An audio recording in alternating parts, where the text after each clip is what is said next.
Welcome back, disc golf fans, to the first round back nine coverage of the Discraft Ledgestone Open presented by Merrill, a Disc Golf Pro Tour Elite Series Plus event. I'm Nathan Queen, again joined by Andrew Fish. And we are playing this round one on the Eureka Lake Temp course. I think everybody's kind of grown to understand what this course is all about. It's about being disciplined. No shot on this course is really hard unless you make it hard. Yeah, something of that sort. I'll say Calvin Heimburg making it look quite easy so far, as he is in a tie for first at 6 under par. Cole Radallen, Jaden Rye, Aiden Scott, Chris Dickerson, all making a push towards that same spot. Brings us into hole 10, 425-foot par 3 with some new OB on the right this year. Used to be able to go into that wood line and not be OB, maybe scramble. Now you will be OB, so maybe if you've got that power forehand, you'll play into that a little bit more, but righty backhand fairway driver is what we're going to see from Calvin here. Yeah, I think a lot of right-handed players used to kind of throw at that wood line and hope to punch through. Now players are throwing something with a little bit more left to right shape on it, playing away from that out of bounds. This is the conservative play, just looking for about a circle's edge putt from left and short. Yeah, and executed nicely. Not really bringing any of that OB into play. And Barela, plenty of power, so he just picks a spot in that tree line and throws an overstable forehand, but gonna come up short, a little too stable. It's easy to do on this one. That 425 feet seems to play just a bit longer with those late trees. It's kind of throwing at those trees and hoping you finish, but a lot of the time you just end up right around that circle's edge spot. And was that a mid out of Gannon Buhr? Yeah, it seems like it must have been, because it never really had that finish of a fairway on it. But incredible. Yeah, well measured, plenty of height, plenty of glide. Heimburg. Calvin not ready to stop. He's got that six-pack going now with about a 60-footer here on hole 10. Occasionally this season, his putter has kind of let him down from late circle 1, early circle 2. Today, no sign of that. Yeah, on fire. 7 down through 10. Paul Ulibarri gets the sound of the chains at the right time, but unfortunately that was a different basket. And Barela just kind of straight nose down.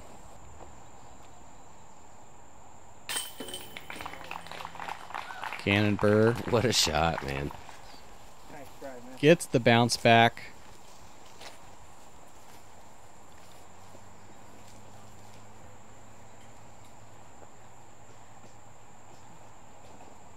And Ulibarri for a par here. Yeah, a couple little par cleanups. You see him a little aggravated about that par. This is one of the ones you feel like you should get. It seems like it's one of the, even though there's OB close to the basket now, it does seem like it's one of the more gettable holes on the track. Hole 11, very straightforward par 3, out of bounds lining the left and right side, as well as only about 10 feet beyond it. Forehands are a pretty common play here. If you're going to make the mistake, it should be throwing it long of the basket.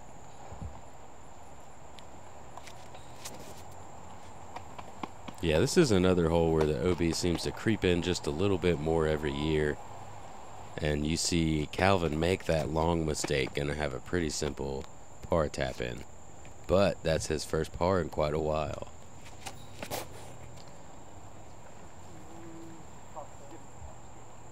Buhr with the opposite ground reaction. That just digs at about circle's edge. And I like that visualization. You see Ulibarri closing his eyes and thinking about the swing that he wants. Yeah, and I like the height that he put on this one a lot better than the other two. he still pushes long. It seems like there's a little bit of left or right that maybe picked that up. But that height does make it a little easier to control the distance rather than getting caught up like Gannon did or pushing long.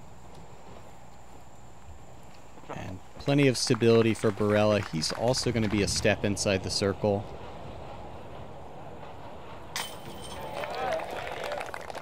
And Gannon, after the double bogey on 9, back-to-back birdies, going to get himself back to even through 11. Likes to make those late round birdie pushes. Yeah. Christmas tree scorecard right now. We'll see what he's got the rest of this back. And I think we should give a shout out to a result on hole 10 that we neglected to mention. Oh yes, Nico LaCastro able to card the ace on hole 10, 425 feet. Yeah, that's definitely one of the bigger aces we're going to see out there, and especially with the out of bounds creeping in. You know, he threw a backhand at it. Yeah, backhand is going to be the ace line on that one as the left side gets a little crowded. And great shot from Nico on hole 10. A couple little formality tap-ins here. So 2 birdies, 2 pars on 11. Not an uncommon result. Another famous hole here, water tower hole. As Fish just pointed out earlier, you should see why. This is an island hole. You can't see the basket placed just behind this water tower. If you don't land on the island, there is a drop zone. If you hit the water tower, it's a very good chance you're going to roll OB. Yeah, erratic reactions. That one, about as gentle as it gets for Gannon Buhr. He's going to be inside the circle with a chance to get to a turkey.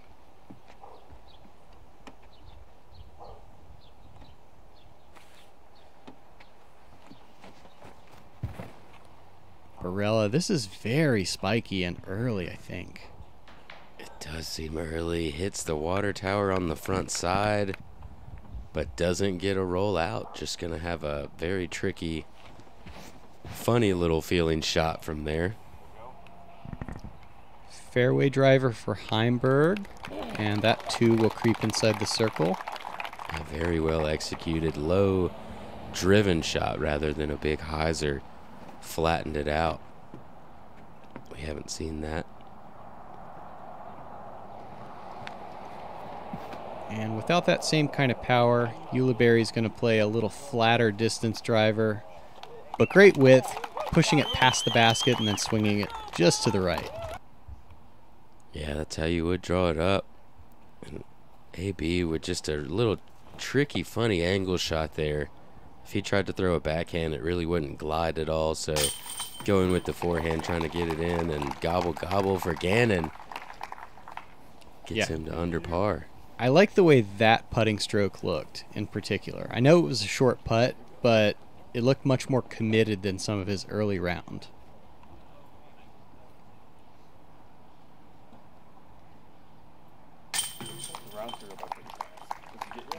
Barela is going to escape with a 3.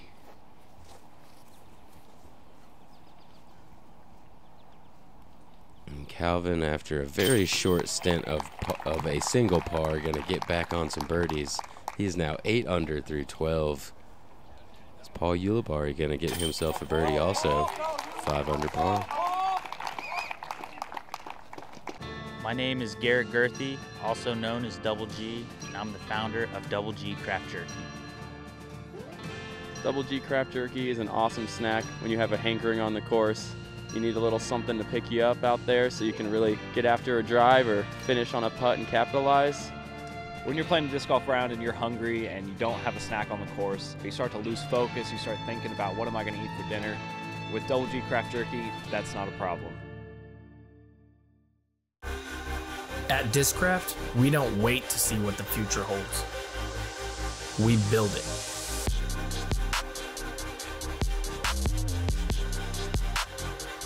The future is in your hands. Take a long walk across the parking lot to hole 13 to play our only par 5, 1,080 feet. And for right-hand backhand players, you're going to see 3 backhand hyzers just kind of peninsula hopping. If you have to go overland, it significantly increases the difficulty of the hole because there just aren't good ways to get there.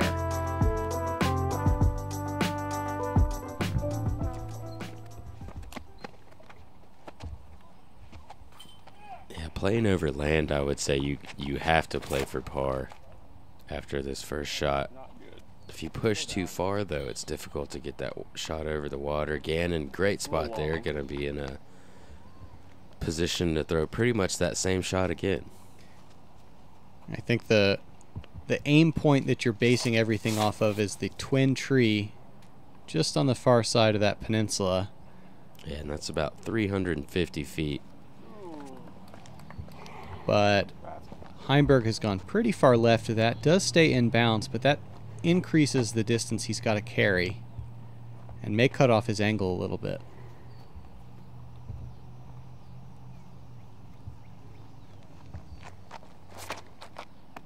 Better width out of Ulibarri. Yeah, and spikes it pretty much right on that tree. Gets a nice roll off of it. He'll be in a good spot as well. So AB's really got to make sure he doesn't throw too far on this hole. And he's going straight left. Bad reed fish. He's in a fine spot. Yeah, he ends up pretty close to that tree. Hopefully it doesn't impede his swing. Pushing it out over the water. Can't see the landing zone, but is able to swing it back in bounds. That's going to leave him probably in the mid to high 300s to the bucket, but open lane. Yeah, it doesn't look like much tree trouble there for Barela. He is going to get out and around. Looks like he'll be in bounds. And there really isn't a great way to play more aggressively than this. Everyone just going to throw the controlled hyzer and then a similar shot into the green. Yeah, once you get that first tee shot over the water, these next shots aren't necessarily as difficult for that righty backhand shot. It's just the fact that you're throwing over water the entire time can get in your head a little bit. The closer to the water you stay, the easier it gets. So if you start to get too scared and drag up that hill, then you bring some more angles in. But Calvin Heimburg looks to be inside circle one.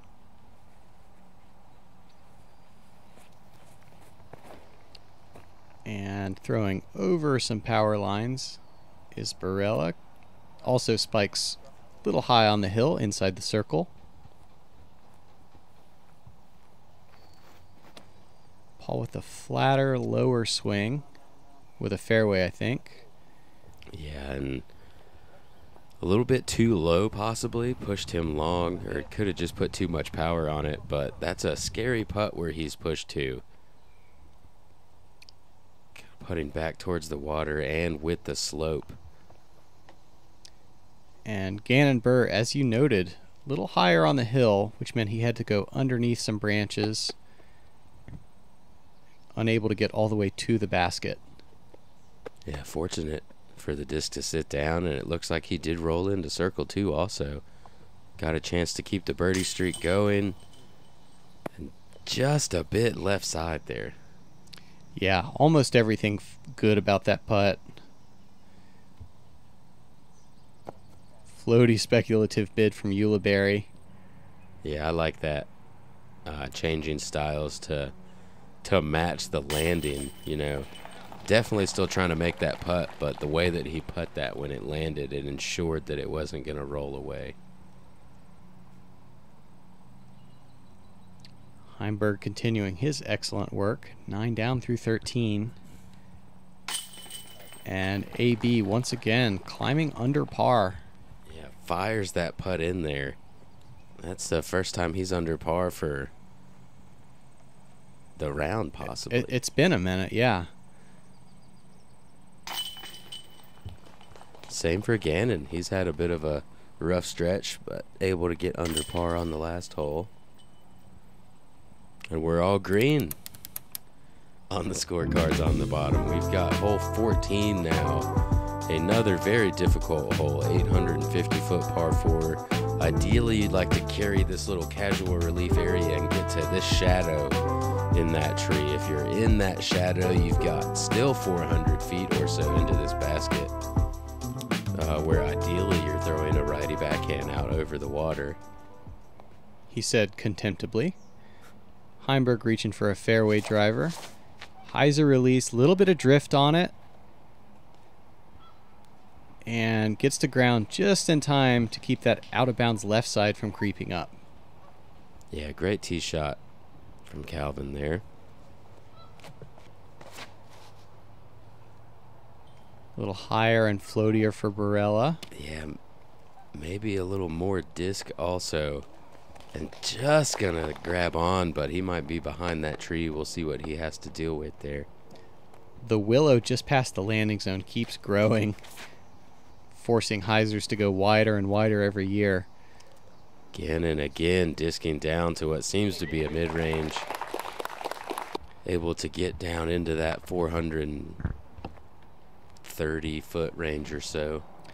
And I like that play to force an anheuser, knowing that the stability will bring it back rather than driving a fairway.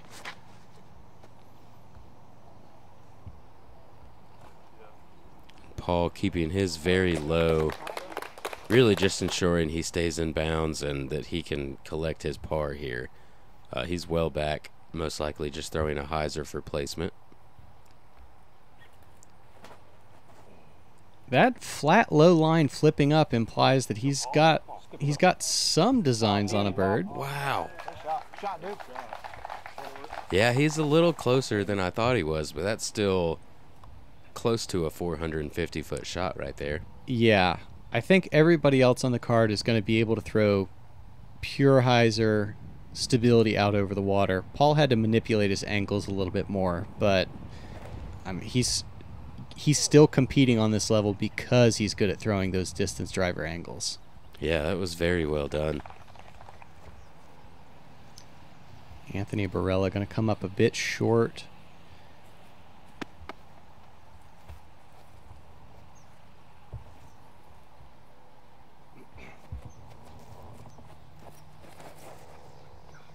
And Bird trusting the width out over the water. And that fights to the top side of the circle. Yeah. Hopefully those branches on that tree aren't in play too much. Calvin also having to go pretty high and around those branches. Going to end up just a bit short, probably back there in circle 2. Is he going to mess with this, Nathan? He's thinking about it. And body wouldn't let the brain work on that one. Still ended up a bit low. And Heimburg from mid C2. Just low. Hard to persuade yourself to do that with the downslope behind, as we see both of those players coming up short. So Paul, after what I called his layup for par, gonna have an opportunity for birdie here from 34 feet. And this one's substantially better angle than the other two. Oh yeah, cashes it in. Moves himself to 6 down on the round now. And just 25% of the field getting the birdie on this hole, so gaining some pretty good strokes there. Yeah, that seems high to me. I agree with that. Burr with a little stepper. But this feature And a card here conversion. showing you why it's up there. Got 2 birdies. There was still 35% of the field taking bogey or above. And that I believe. You have to accept so much risk on both your tee and second shot if you're playing for that birdie. And it's the 3rd hardest hole on the course, even with that 25% birdie count. Hole 15, a little more straightforward. 315, I think, is underselling the distance of the shot. There's a mandatory that forces you to the left, and then there's out of bounds all the way down the left, behind, and right sides. Basket elevated as well. This was playing with a little bit of a left to right headwind today. Yeah, there's a few holes on this course that seem to just not change the distance, although we all know that it's not right. If you flip the 1 and the 5 on this one, it's about right. I agree with that. And playing uphill.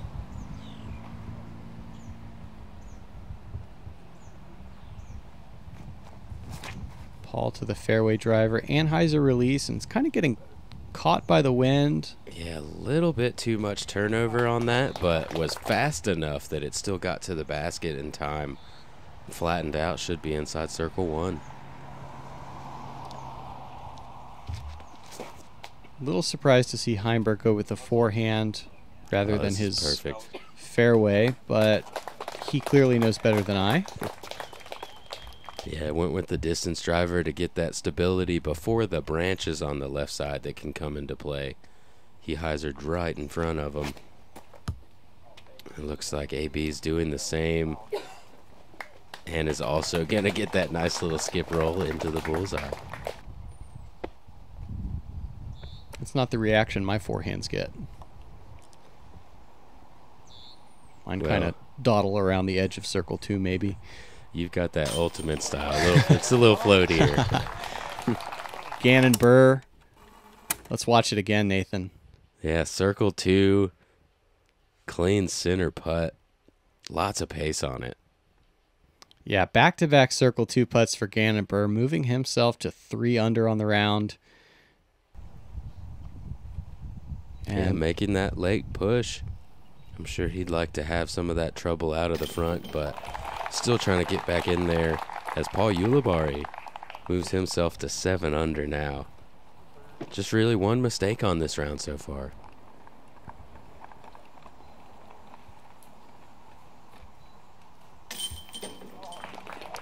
First to double digits. Yeah, Heimburg and Barela both able to clean up, and that's all 4 birdies. Diamonds.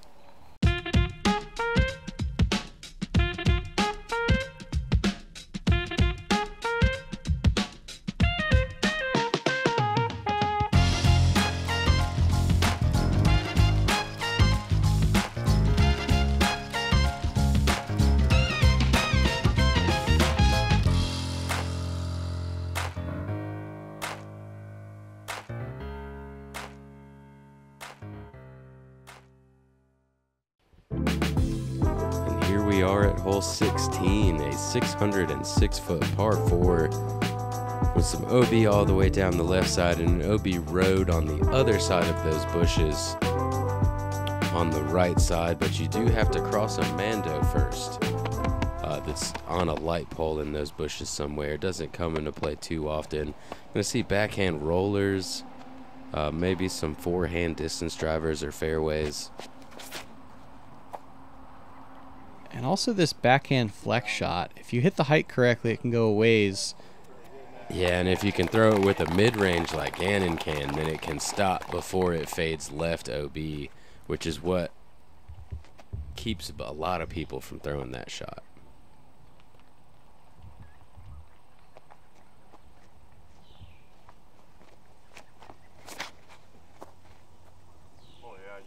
And mid-flight turn from Ulibarri. See, and even that looked great the entire time, and it ended up great, but it got very close to that OB on the left. Yeah, you're throwing from a little elevated position and have to keep it nice and high to be around branches. Heimburg going to go to the fairway.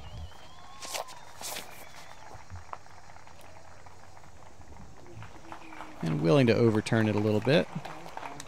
Yeah, it gets a little cut roll, but not bad enough to get too far left.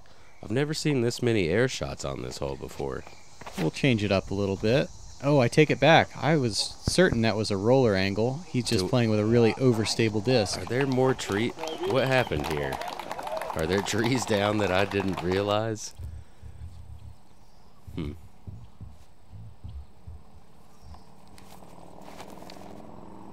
A little further back than is desired. Heimburg not getting the turn. And out of bounds behind comes up pretty quick. Wow. And he curls back around after going OB, and he's going to be inbounds. Have himself a long birdie putt.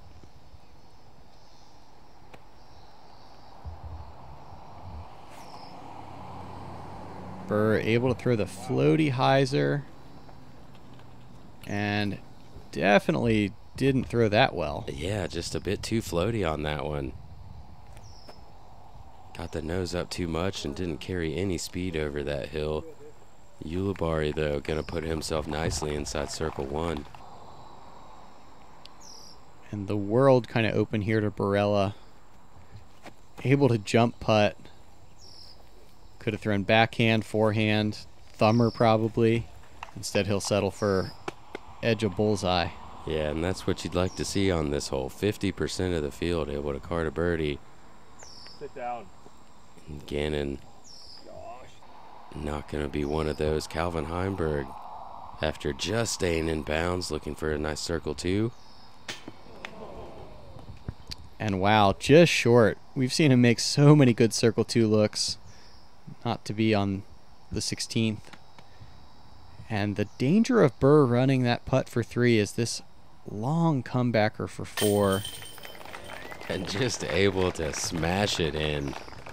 Outside in circle 2 yet again. Gonna connect to save that par. Well, Ulibarri gobble gobble. Yeah, plays the hole much more simply, and Barela the simplest yet. Yeah, gets himself to 3 under in a tie with Gannon. Both making late pushes here on this back 9. Calvin Heimburg, couple holes left. See if he can get a couple more birdies. Hole 17, another island hole. If you haven't seen this hole, clearly you haven't been following the entire Disc Golf Pro Tour's social media pages, as everyone's going to film themselves trying to throw this one in. If you don't make the island, you proceed to a drop zone that's about a 55-foot downhill look. Ulibarri. Oh my. A sarcastic yeah, Paul, as he grabs a tree that's not really in play and sends his disc a swimming. And a late, that's my favorite disc in there too, I heard from him.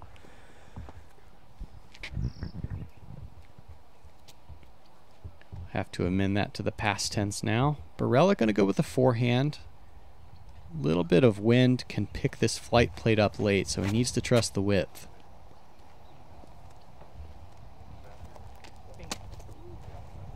Yeah, trusts it nicely. Lands it right about pin height.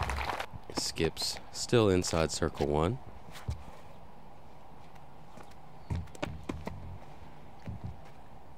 Gannon Buhr gonna line up the overstable backhand play. And immediately that disc is starting to hyzer.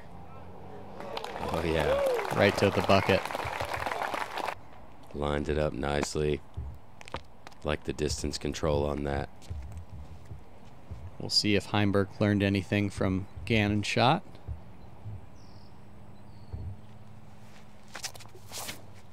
Yeah, looks like both going with overstable putters here. And both lining it up in the bullseye. And here's our new drop zone on this hole this year, with the opportunity to save the par. That same kind of floaty and hyzer bid from Ulibarri. He'll have to settle for the bogey as the rest of his card mates birdie. Gobble gobble.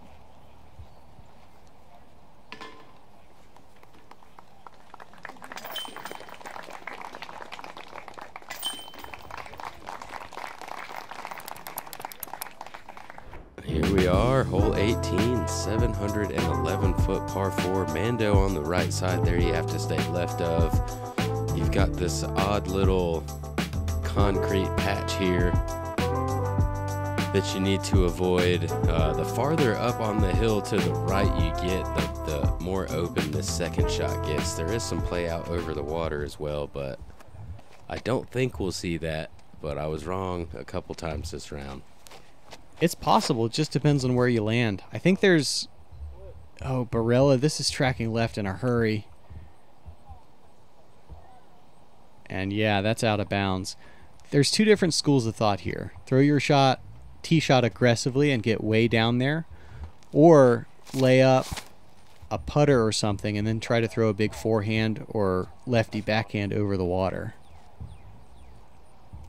Heimburg bites off a ton of distance. I don't think I've ever seen a disc get there before off of the tee. Nope, you got to throw it with a ton of speed, a little bit of turn, and test the entire ceiling.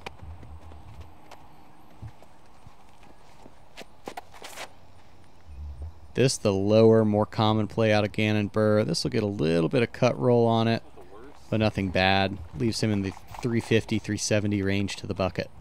Yeah, ideally just a bit more height on that so it'll carry.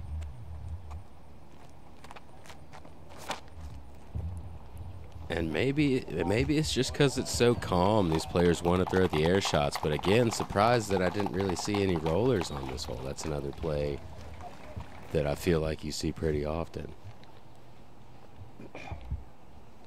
And here we are. Gannon going with the forehand out over the water. He didn't quite give it the width I would desire. And going to catch some trees on the way in, end up short. Anthony Barela also going OB, has a cleaner line here to get this forehand in.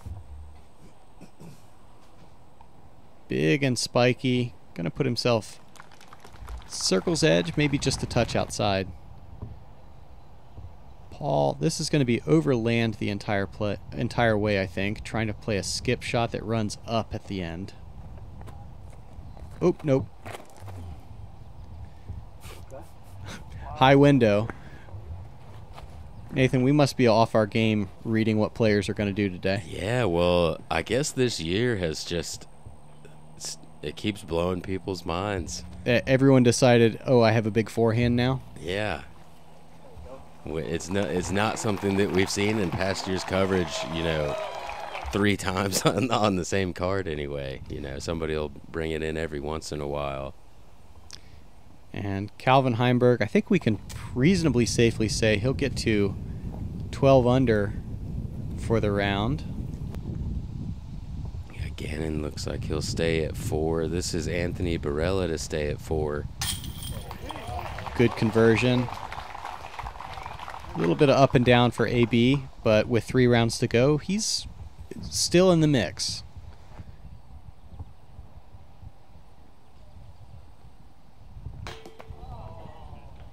Paul solid on the putting green all day long. Comes up just a bit short here on 18. Yeah, just no legs in that putt. Buhr also to 4 under with his par to finish. And a solid 7 down from Paul Ulibarri. Keeps him in the top 20 for now. Calvin Heimburg, though, going to take that T1 with the hot 12 under in the calm conditions out here at Eureka Lake. We're sorry to see you go, Calvin, but wish you well on the lead card for round 2. We're going to move over to Northwood for the next 2 days. The Northwood Black Course, very challenging and entirely different from Eureka Lake. Yeah, we only saw 1 bogey here on the back 9. I very highly doubt that's going to be the case out at Northwood Black tomorrow. Looking forward to our card, though. Yeah, you see those T5s and one of the T8s going to join us for coverage. Nathan, I'm very excited to see the rest of the Ledgestone Open. Absolutely so. 2 rounds out at Northwood Black before we finish what is always an exciting finish out here at Eureka Lake. For Andrew Fish, I'm Nathan Queen. We'll see you guys out there.